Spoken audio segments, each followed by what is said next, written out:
Ne signez pas ça. Le cri retentit dans l'élégant bureau du Pentagone comme un coup de tonnerre dans un ciel serein, figuant chaque mouvement dans la pièce. Le général Richard Harrison, vétéran de 3 guerres et hommes qui commandait le respect de milliers de personnes, arrêta son stylo à quelques millimètres du papier. Ses yeux bleus, habitués à affronter les champs de bataille, se levèrent maintenant avec surprise pour regarder une femme noire en uniforme gris, qui tremblait mais restait ferme comme un roc. La femme du général, Patricia Harrison, faillit renverser la tasse en porcelaine qu'elle tenait.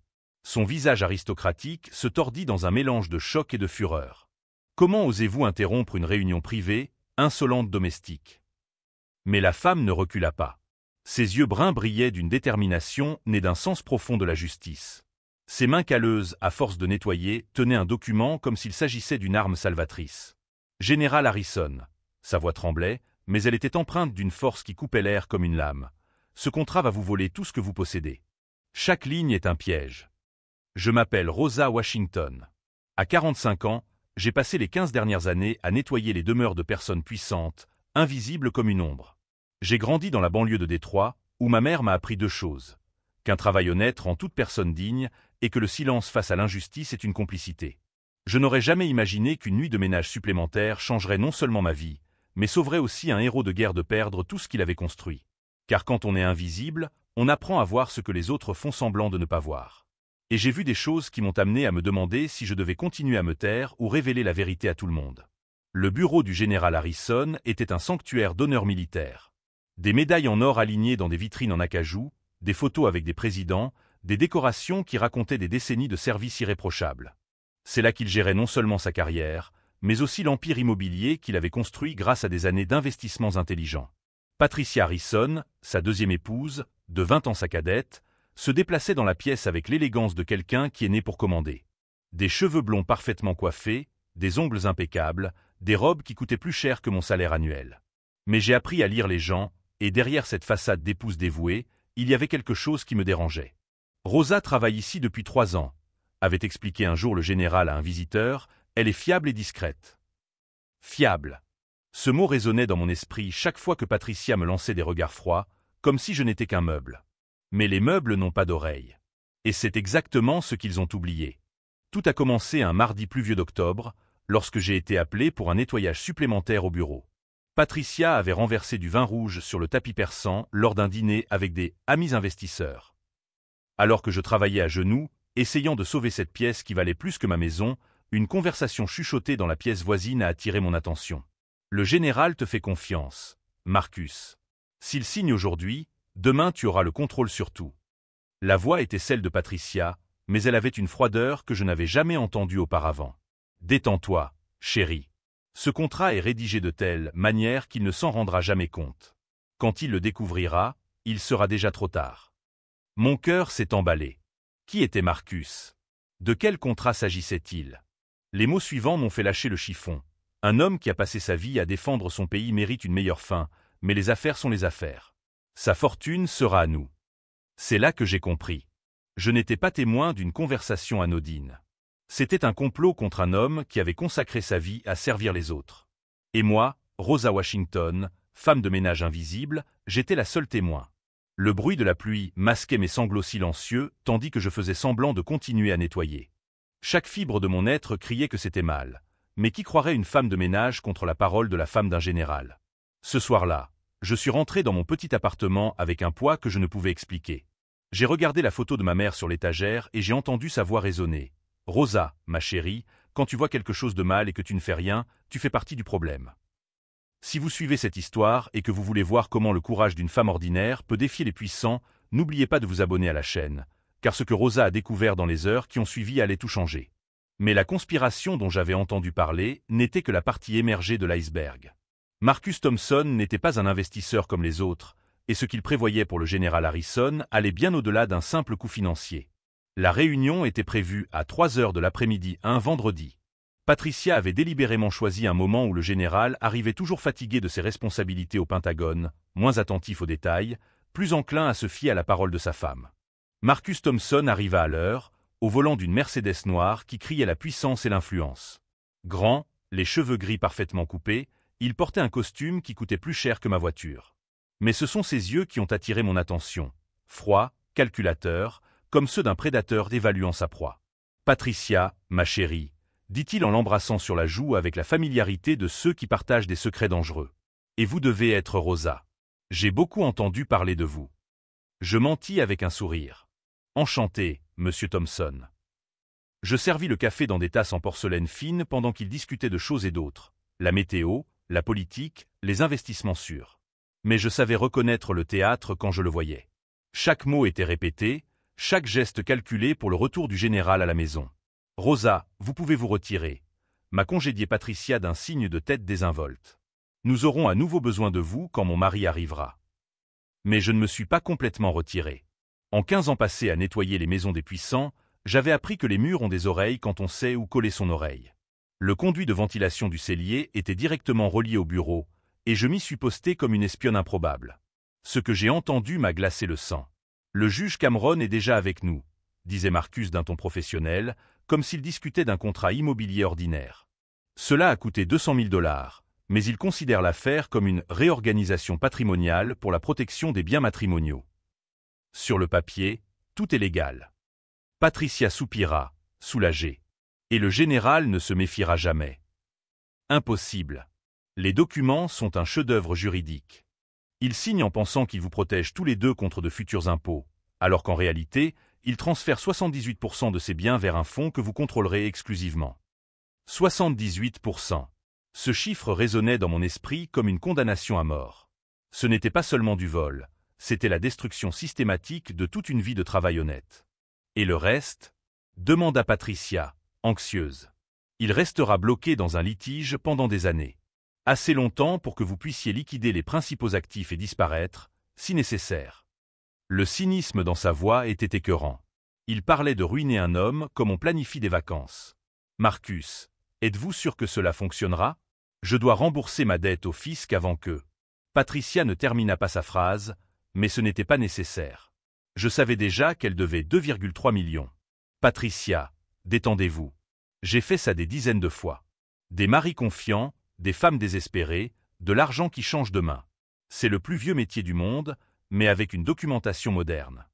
Sa froideur me fit frissonner. Marcus Thompson n'était pas seulement un avocat corrompu, c'était un prédateur spécialisé dans la destruction des familles. Et à en juger par le ton désinvolte avec lequel il parlait, le général Harrison ne serait pas sa première victime. Mais s'il découvre la vérité, la voix de Patricia tremblait légèrement. Richard n'est pas stupide. Il a passé 40 ans à analyser des stratégies militaires, à détecter des menaces. Marcus rit, un son qui n'avait rien d'amusant. Chérie, les hommes amoureux sont aveugles aux trahisons domestiques. Il te fait plus confiance qu'il ne faisait confiance à ses soldats. Ce sera ta perte. C'est alors que j'entendis quelque chose qui me fit retenir mon souffle. Des pas familiers montaient les escaliers de l'entrée. Le général était arrivé plus tôt. « Il est là », murmura Patricia, la panique évidente dans la voix. « Calme-toi », dit Marcus, prenant immédiatement le contrôle. « Souviens-toi du scénario. Tu es inquiète pour votre avenir à tous les deux. Les impôts augmentent. Les investissements doivent être protégés. Tu veux juste la sécurité pour vous deux. Et s'il veut tout lire avant de signer? Il ne le fera pas. Ce sont 47 pages de jargon juridique. Je ne lui expliquerai que les points qui l'intéressent.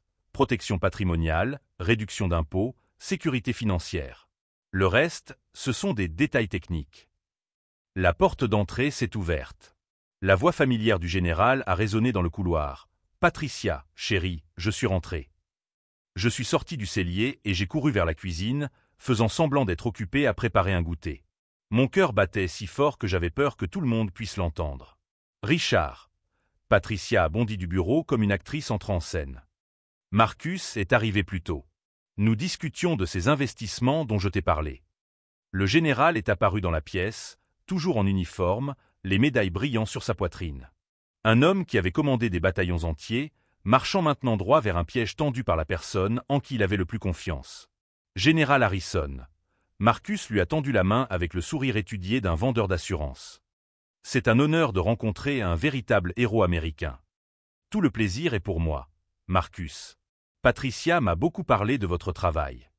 Ils s'installèrent dans le bureau pendant que je servais des boissons, invisibles comme toujours, mais cette fois-ci attentive à chaque mot échangé entre eux. Marcus jouait le rôle du conseiller financier inquiet, Patricia celui de l'épouse anxieuse pour l'avenir, et le général faisait confiance. Vous voyez, général. Marcus ouvrit un porte-documents en cuir. Avec les changements dans la législation fiscale, les hommes dans votre position sont extrêmement vulnérables. Une mauvaise planification peut coûter des millions en impôts inutiles.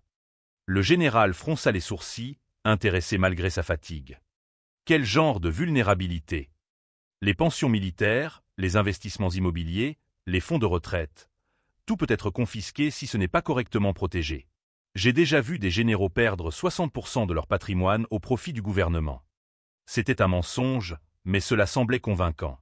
Marcus savait exactement sur quel bouton appuyer. Patricia suivit le scénario à la perfection. Richard, mon amour, j'ai peur. Nous avons travaillé si dur pour assurer notre sécurité financière. Le général regarda sa femme avec une tendresse sincère. Tu as raison, ma chérie. Mieux vaut prévenir que guérir. Ce furent 2 heures de manipulation raffinée. Marcus présentait de faux graphiques, citait des lois inexistantes, créait des scénarios catastrophiques que seule sa réorganisation patrimoniale pouvait éviter. Patricia posait des questions qui semblaient légitimes, mais qui en réalité menaient son mari exactement là où il le voulait. Et le général, épuisé par des décennies au service de son pays, leur faisait entièrement confiance. Il suffit donc de signer ces documents, demanda-t-il en feuilletant les premières pages du contrat. Exactement, répondit Marcus avec un sourire de requin.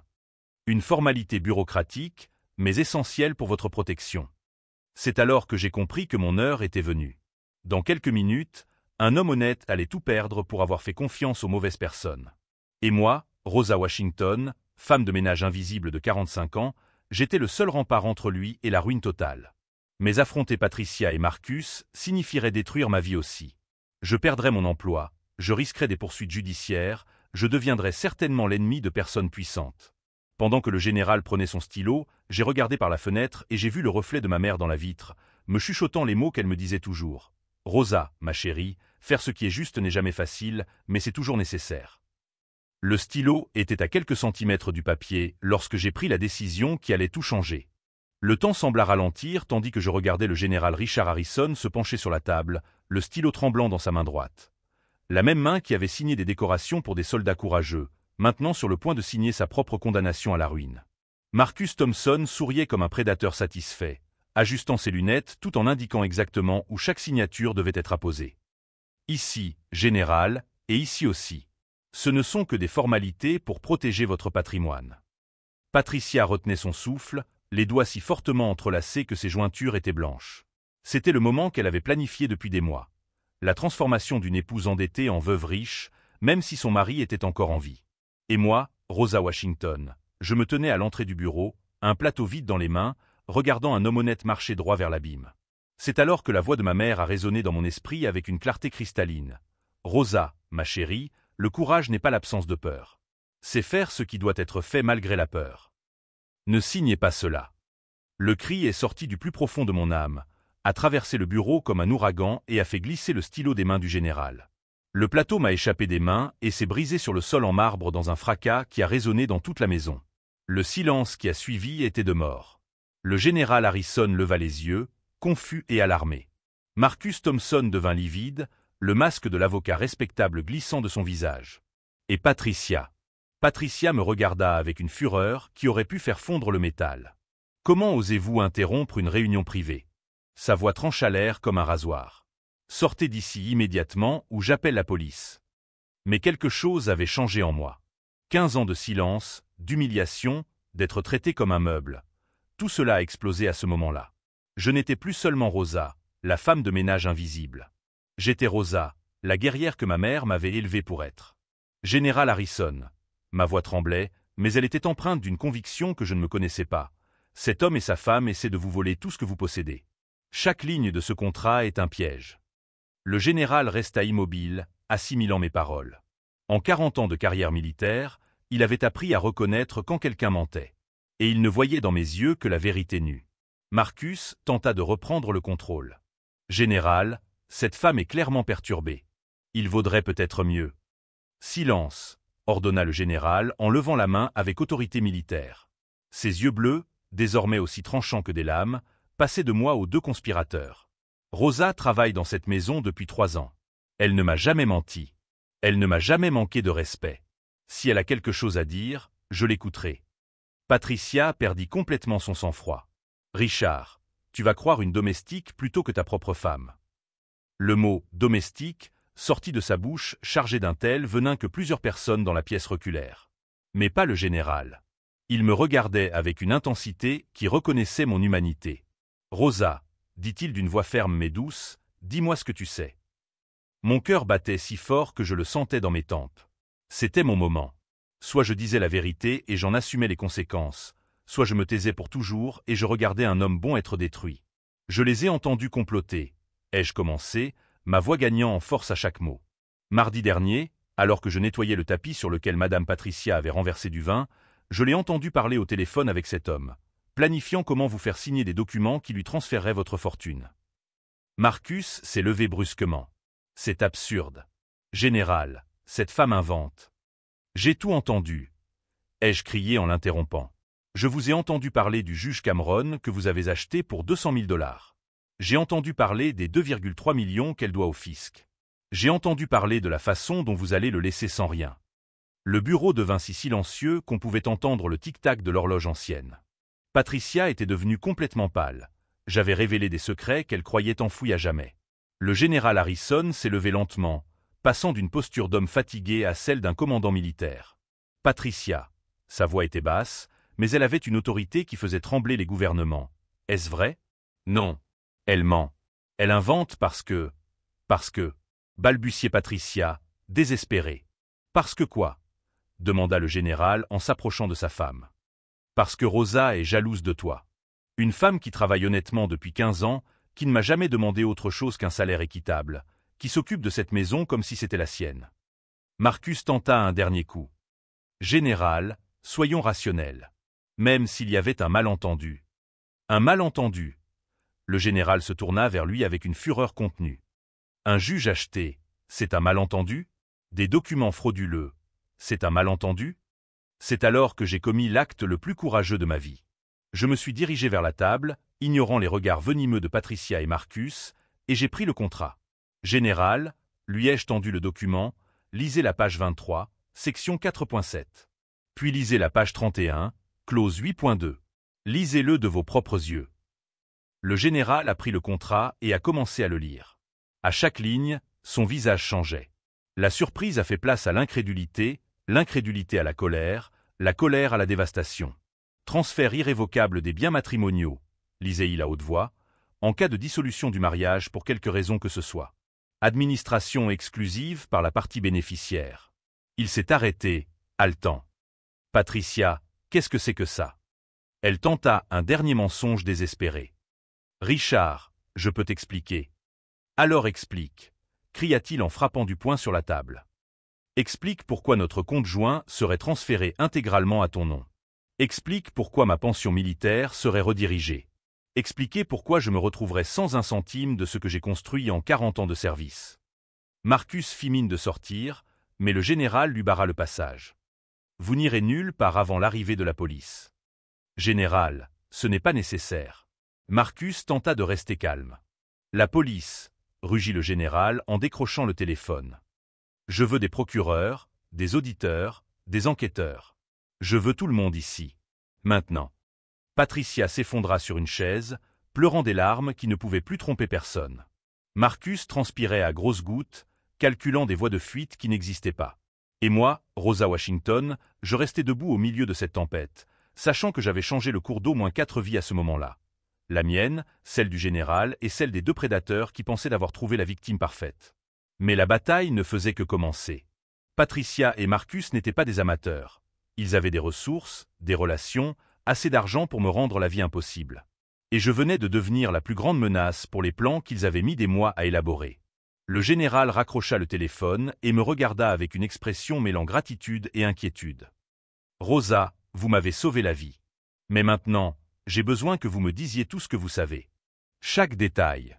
Parce qu'ils vont essayer de vous détruire, et je ne peux pas laisser cela arriver. » À ce moment-là, j'ai compris que mon acte de courage avait déclenché une guerre. Et dans la guerre qui s'annonçait, je ne serais plus la femme de ménage invisible observant depuis les coins. Je serais le témoin principal qui pourrait faire tomber un complot plus vaste que nous ne l'imaginions. L'appel aux autorités avait été passé, mais je savais qu'entre l'appel et l'arrivée de la police, beaucoup de choses pouvaient se passer. Marcus Thompson n'avait pas bâti sa carrière en détruisant des familles pour se laisser prendre au dépourvu. Et Patricia Harrison, désespérée et acculée, était capable de tout pour sauver sa peau. « Rosa », m'a appelé le général dans un coin du bureau, loin des deux conspirateurs, « j'ai besoin que vous me disiez tout ce que vous savez. Chaque conversation que vous avez entendue, chaque document que vous avez vu. Mais d'abord… » Il fit une pause, me regardant dans les yeux avec une intensité qui reconnaissait mon humanité. « Comprenez-vous ce que vous venez de faire? Ils n'accepteront pas simplement la défaite. » Je le savais. 15 ans passés à nettoyer les maisons des puissants m'avaient appris comment ils réagissaient lorsqu'ils étaient menacés. Non pas avec résignation, mais avec une guerre totale. « Général, ma voix était plus ferme que je ne l'aurais cru, je sais exactement ce que j'ai fait. Et je sais qu'ils vont essayer de me détruire. Mais je préfère affronter les conséquences d'avoir dit la vérité plutôt que de vivre avec le poids de mon silence. » Pendant que nous parlions, Patricia et Marcus chuchotaient avec insistance de l'autre côté de la pièce. Je ne pouvais pas entendre leurs paroles, mais leurs gestes désespérés parlaient d'eux-mêmes. Ils étaient en train de planifier quelque chose. C'est alors que Marcus a passé un appel qui a tout changé. « Johnson », a-t-il dit à voix basse, mais pas assez basse, « j'ai besoin de vous ici. Maintenant. Nous avons une situation qui doit être contrôlée. » Le général et moi avons échangé un regard. Johnson. J'avais déjà entendu ce nom lors d'une des conversations que Patricia pensait que je n'écoutais pas. C'était un détective privé, le genre qui faisait le sale boulot pour les gens riches. « Général, ai-je chuchoté, ils appellent des renforts. Je ne sais pas qui est ce Johnson, mais d'après la façon dont Marcus en a parlé. »« Je comprends, » acquiesça le général, son esprit militaire calculant déjà des stratégies. « Rosa, écoutez-moi bien. Vous ne pouvez pas rester ici. C'est trop dangereux. Mais je suis votre seul témoin.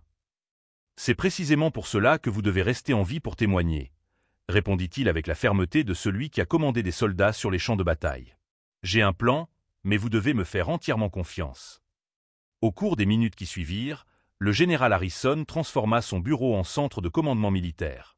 Il appela ses contacts au FBI, au bureau du procureur, à l'administration fiscale. Il ne se contentait pas de signaler un crime, il mobilisait une armée. Inspecteur Morrison, général Harrison. J'ai besoin d'une équipe d'enquêteurs ici, mais discrète. J'ai des preuves de fraude, de corruption de juges et de complot. Oui, tout de suite. Pendant ce temps, je regardais Patricia s'effondrer lentement. Le masque de l'épouse sophistiquée était complètement tombé, révélant une femme désespérée, calculant ses dernières cartes. Elle me regardait avec une haine pure, comme si j'étais responsable de tous ses mauvais choix. Marcus, en revanche, conservait son sang-froid professionnel. Il était constamment au téléphone, activant ses contacts, appelant à des faveurs, construisant des défenses. C'était un prédateur expérimenté qui n'allait pas se rendre sans se battre. « Général, » dit-il avec un sourire glacial, « peut-être pouvons-nous régler cela civilement, sans impliquer inutilement les autorités. »« Civilement » ricana le général. « Comme vous avez civilement prévu de me voler? Comme vous avez civilement acheté un juge ?» C'est alors que la sonnette retentit. Tout le monde se tendit. Était-ce la police ou les renforts de Marcus? « Je vais ouvrir, » dit le général, mais Marcus se leva également. « En fait, c'est moi qui vais ouvrir, » sourit Marcus, « après tout, c'est peut-être mon associé Johnson. » Et c'était bien lui. Johnson se tenait à la porte, un homme imposant, le visage balafré, le genre à résoudre les problèmes avec des méthodes peu conventionnelles. Quand il entra dans le bureau, la température de la pièce sembla baisser de 10 degrés. « Alors » dit Johnson en regardant autour de lui, ses yeux s'attardant trop longtemps sur moi. « C'est elle, le témoin qui cause des problèmes. »« Rosa Washington » présenta Marcus comme si elle était une marchandise, employée de maison depuis 3 ans. Elle vit seule dans l'appartement 4B de Oak Street. Sa fille est étudiante en soins infirmiers, sa mère est décédée l'année dernière. Mon sang se glaça. Ils avaient enquêté sur toute ma vie. Ils connaissaient mes points faibles, savaient exactement comment me mettre sous pression. Intéressant, acquiesça Johnson, les personnes en situation de vulnérabilité imaginent parfois des choses. Stress, paranoïa. C'est courant dans les environnements de travail tendus. La menace était claire. Il ne voulait pas seulement discréditer mon témoignage, il voulait me faire passer pour mentalement instable. « Général », a finalement dit Patricia, d'une voix d'une froideur que je ne lui avais jamais entendue, Rosa a peut-être besoin d'une aide professionnelle. Un traitement psychiatrique, un congé pour raison émotionnelle. C'était un plan diabolique. S'il parvenait à me faire interner ou à me mettre sous médicaments de force, mon témoignage perdrait toute crédibilité. Une femme de ménage mentalement instable, contre la parole d'un avocat respecté et de l'épouse d'un général. Si vous suivez comment une femme ordinaire peut être transformée en menace par les puissants, restez avec nous, car la stratégie que Rosa et le général ont élaborée dans les minutes qui ont suivi allait complètement changer la donne. Mais le général Harrison n'était pas arrivé au sommet de la hiérarchie militaire en étant naïf. Lorsque Johnson a commencé à faire le tour de la pièce comme un prédateur étudiant le terrain, il a fait quelque chose d'inattendu. « Rosa », a-t-il dit assez fort pour que tout le monde l'entende, « je veux que vous alliez à mon coffre-fort privé et que vous m'apportiez le dossier bleu. » Il n'y avait pas de dossier bleu. C'était un code. Cela signifiait que je devais quitter la pièce, me rendre au 2e étage et utiliser le téléphone de la chambre pour passer un appel spécifique qu'il m'avait discrètement demandé de passer. En montant les escaliers, j'entendis Johnson demander « De quel dossier s'agit-il, général ?» Des documents financiers que Rosa a organisés pour moi. Elle a un accès total à mes dossiers personnels. C'était un mensonge, mais un mensonge stratégique. Il disait à tout le monde que je n'étais pas seulement un témoin occasionnel, mais quelqu'un qui connaissait tous les détails de sa situation financière. Dans la chambre, j'ai composé le numéro qu'il m'avait chuchoté. Colonel Davis, je suis Rosa Washington, je travaille pour le général Harrison. Il m'a dit de vous appeler et d'utiliser le code Charlie 7 Alpha. Il y eut un silence. Puis, je comprends. Où se trouve le général actuellement? Chez lui, mais il y a des personnes dangereuses ici. Il a dit que vous sauriez quoi faire. Nous sommes en route. Rosa, ne descendez pas avant que nous arrivions. Et si quelqu'un essaie de monter, criez. Je compris. Le général avait activé un réseau de sécurité militaire. Il n'attendrait pas seulement la police civile, il avait appelé des personnes qui s'y connaissaient vraiment en matière de guerre.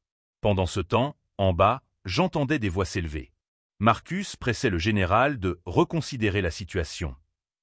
Patricia versait de fausses larmes sur le fait que je détruisais la famille. Et Johnson.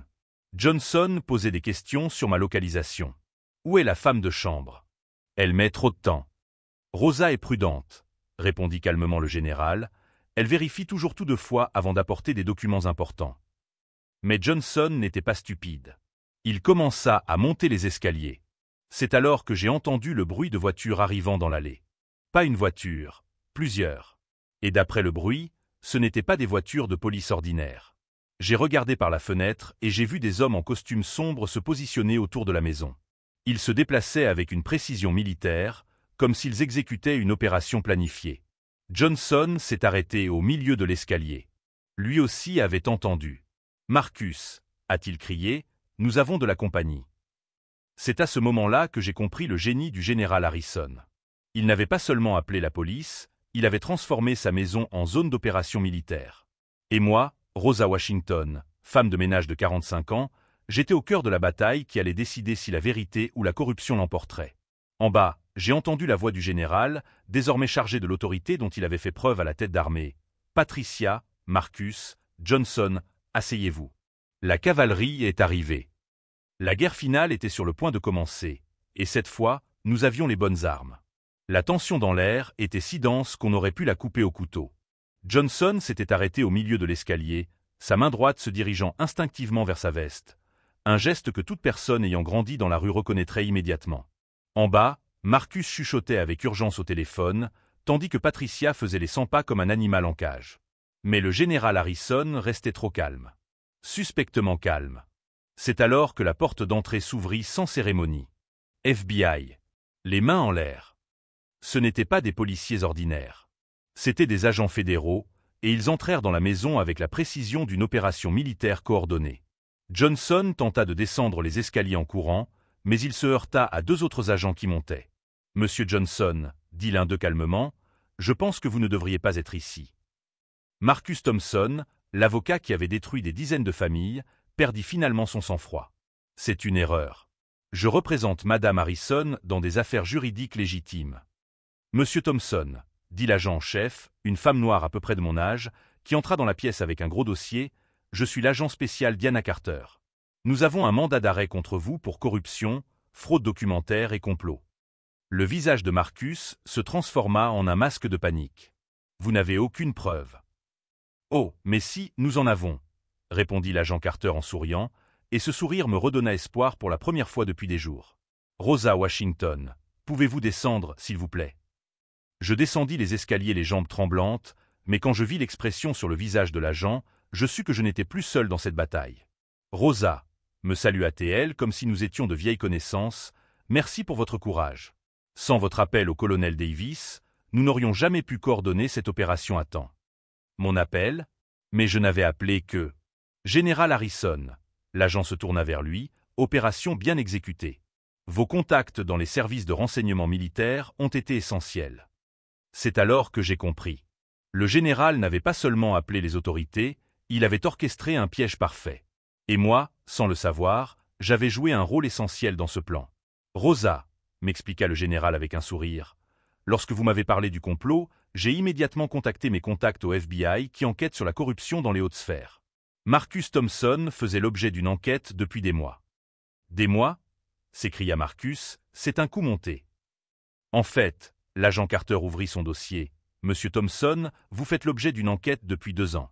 Rosa Washington nous a simplement fourni la dernière pièce du puzzle. Elle commença à lire une liste qui me laissa bouche bée. Le juge Cameron, corrompu dans 17 affaires différentes. L'avocat Samuel Ross, complice dans 9 affaires de fraude matrimoniale. Le détective privé Johnson, responsable d'intimidation de témoins dans au moins 20 affaires. Chaque nom révélé rendait Patricia plus pâle. Il ne s'agissait pas d'un coup isolé, mais d'une opération criminelle qui fonctionnait depuis des années. Et Madame Harrison, l'agent se tourna vers Patricia avec un regard d'acier, vos dettes auprès du fisc n'étaient qu'un début. Nous avons découvert des comptes offshore, des investissements frauduleux, du blanchiment d'argent. Patricia s'effondra finalement. Je ne voulais pas que ça en arrive là. J'avais juste besoin d'argent. Pour rembourser vos dettes de jeu, ajouta froidement l'agent, des dettes que vous avez cachées à votre mari pendant 3 ans. Le jeu. La dernière pièce du puzzle s'est mise en place. Patricia n'avait pas seulement trop dépensé, elle avait perdu des millions dans les casinos, les paris en ligne, les investissements risqués. L'arnaque contre le général n'était pas de la cupidité ordinaire, c'était le désespoir d'une accro. Johnson a tenté un dernier coup. Je ne faisais que fournir des services d'enquête légale. Comme intimider Rosa Washington hier soir. Sourit sarcastiquement l'agent, en envoyant des fleurs fanées à son appartement avec un mot anonyme disant « Les gens curieux ont des accidents ». Mon sang se glaça. J'avais reçu les fleurs, mais j'avais pensé qu'il s'agissait d'une erreur de livraison. Ils avaient commencé à me menacer avant même la confrontation au bureau. Ou comment pirater son téléphone pour découvrir ses déplacements, continua l'agent, ou soudoyer le gardien de l'immeuble où elle habite pour obtenir une copie des clés. Chaque révélation était un coup de poing dans le ventre. J'avais été surveillé, enquêté, menacé, et je ne le savais même pas. Mais le plus gros rebondissement était encore à venir. Général Harrison. L'agent se tourna vers lui avec une expression mêlant admiration et amusement. Je dois admettre que votre performance était impeccable. Pendant un moment, j'ai moi-même cru que vous faisiez vraiment confiance à votre femme. Performance? Le général me regarda avec un regard d'excuse. Rosa, j'ai découvert le complot il y a 3 semaines. Le monde s'est arrêté autour de moi. Quoi? Mes contacts dans les services de renseignement militaire m'ont alerté sur des mouvements suspects sur mes comptes. Quand j'ai commencé à enquêter, j'ai découvert toute l'opération. Mais nous avions besoin de preuves solides et de témoins fiables. Alors, quand je vous ai crié de ne pas signer, je savais déjà que je ne devais pas signer. Mais votre courage à vous exposer pour me protéger a été le témoignage le plus puissant que nous pouvions avoir. Des larmes coulaient sur mon visage. Pas de tristesse, mais d'un mélange complexe de soulagement, d'indignation et de gratitude. Rosa, m'a dit l'agent Carter en s'approchant, votre courage n'a pas seulement sauvé le général Harrison. Il a contribué à démanteler un réseau criminel qui a détruit des dizaines de familles au fil des ans. Patricia a été menottée en premier, puis Marcus, puis Johnson. Alors qu'ils étaient emmenés, Marcus m'a lancé un regard de pure haine. « Vous n'avez pas idée de ce que vous avez fait », a-t-il crié en étant poussé dehors. « Les gens comme vous devraient rester à leur place. » Les gens comme moi, ai-je répondu avec une dignité que je ne me connaissais pas, sont exactement ceux qui dénonceront toujours les gens comme vous. La maison est finalement devenue silencieuse. Le général s'est approché et, à ma grande surprise, m'a prise dans ses bras. « Rosa, a-t-il dit d'une voix émue, vous avez sauvé bien plus que ma fortune. Vous avez sauvé ma foi en l'humanité. Mais il y avait encore une dernière surprise. Général, a souri l'agent Carter, il y a quelque chose que Rosa doit savoir. Elle me tendit un document officiel. Rosa Washington, le FBI aimerait vous offrir une place dans notre programme de protection des témoins. Mais pas seulement une protection, aussi une formation. Des personnes dotées de votre intuition, de votre courage et de votre sens de l'observation sont exactement ce dont nous avons besoin dans notre division des crimes en col blanc. Je regardai le document, puis le général, puis l'agent. En une matinée, j'étais passé du statut de femme de ménage invisible à celui de héroïne d'une opération fédérale. Agent Carter, ai-je demandé d'une voix tremblante, cela signifie-t-il que… Cela signifie que Rosa Washington, la femme qui a eu le courage de crier la vérité alors que tout le monde se taisait, aura désormais le pouvoir officiel de protéger d'autres personnes contre des prédateurs comme Marcus Thompson. La justice n'avait pas seulement prévalu. Elle s'était transformée en une opportunité unique. Mais les conséquences de cette bataille remportée allaient encore se dérouler d'une manière que personne ne pouvait prévoir. 6 mois après ce jour qui avait tout changé, j'étais assise dans un tribunal fédéral, non plus en tant que Rosa Washington, la femme de ménage invisible, mais en tant qu'agent spécial Rosa Washington, témoin clé dans la plus grande affaire de fraude matrimoniale de l'histoire judiciaire américaine. Marcus Thompson, le prédateur en costume chair, portait désormais l'uniforme orange des détenus. Ses mains, qui signaient autrefois des contrats détruisant des familles, étaient menottées. L'homme qui m'avait un jour traité de « petit employé » évitait désormais mon regard lorsque je montais à la barre pour témoigner. Agent Washington, m'a interpellé le procureur fédéral avec un respect que je n'aurais jamais imaginé recevoir. Pouvez-vous nous raconter comment vous avez découvert cette opération criminelle?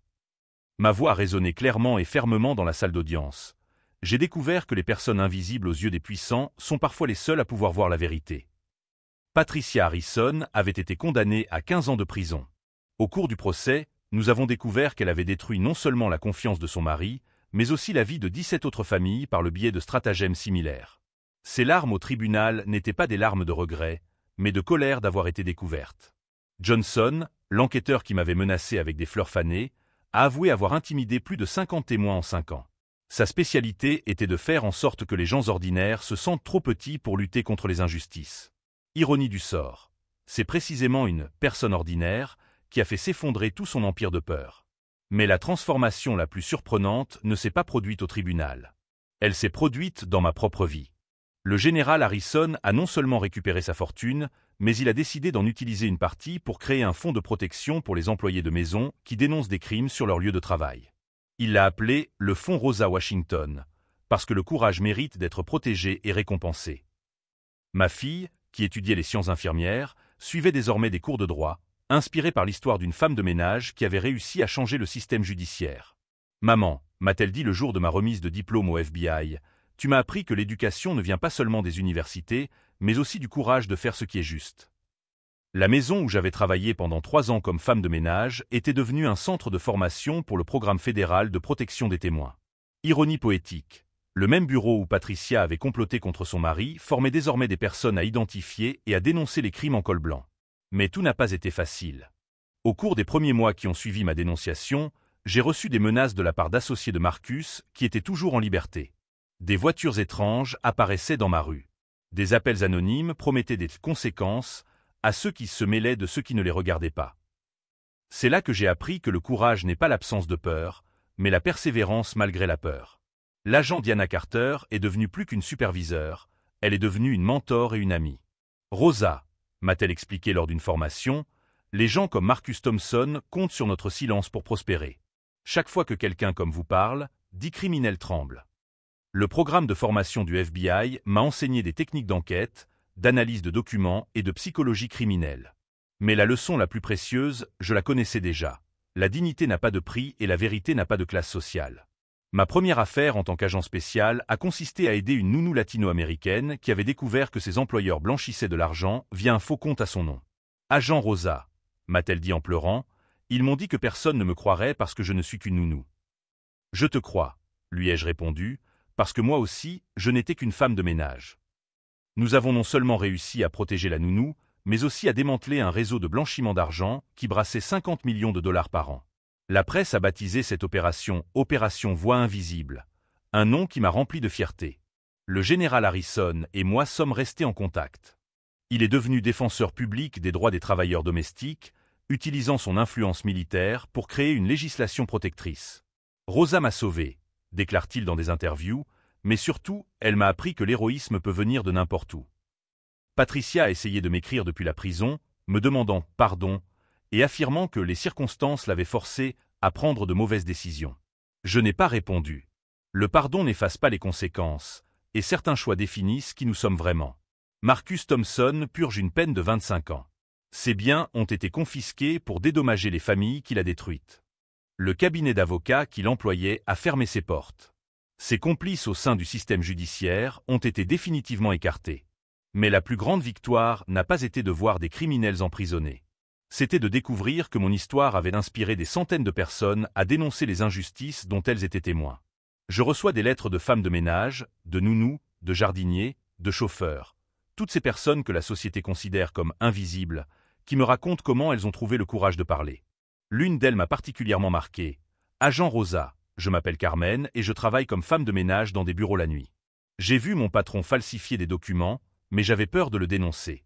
Votre histoire m'a montré qu'être petite aux yeux du monde ne signifie pas être impuissante. Aujourd'hui, je l'ai dénoncé et il a été emprisonné. Merci de m'avoir appris que notre voix compte. Notre voix compte. Cette phrase est devenue ma devise. Aujourd'hui, 5 ans plus tard, je dirige ma propre division au FBI, crimes d'exploitation domestique.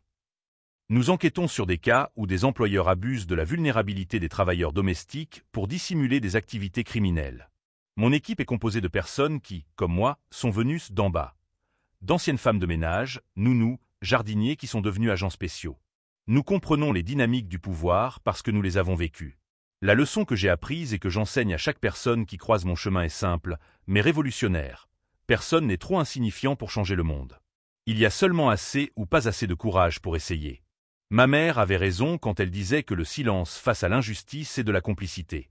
Mais elle ne savait pas qu'une de ses filles aurait un jour le pouvoir officiel de transformer ce silence en outil de justice.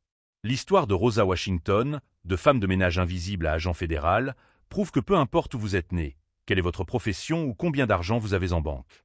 Lorsque vous voyez quelque chose qui ne va pas et que vous décidez d'agir, vous devenez plus puissant que n'importe quel multimillionnaire corrompu. Et vous ? Avez-vous le courage d'utiliser votre voix lorsque vous êtes témoin d'injustice ?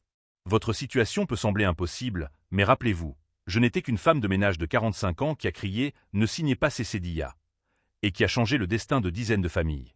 Le courage n'est pas l'apanage des puissants. C'est le droit de toute personne prête à se battre pour la vérité. Si cette histoire vous a touché et que vous croyez que tout le monde mérite la justice, quelle que soit sa position sociale, partagez-la avec des personnes qui ont besoin de se rappeler que leur voix compte. Abonnez-vous à la chaîne pour découvrir d'autres histoires de personnes ordinaires qui ont fait une différence extraordinaire, car chaque histoire de courage inspire 1000 autres histoires de transformation. La révolution de la justice commence lorsque des personnes invisibles décident d'être vues. Et vous pourriez être la prochaine.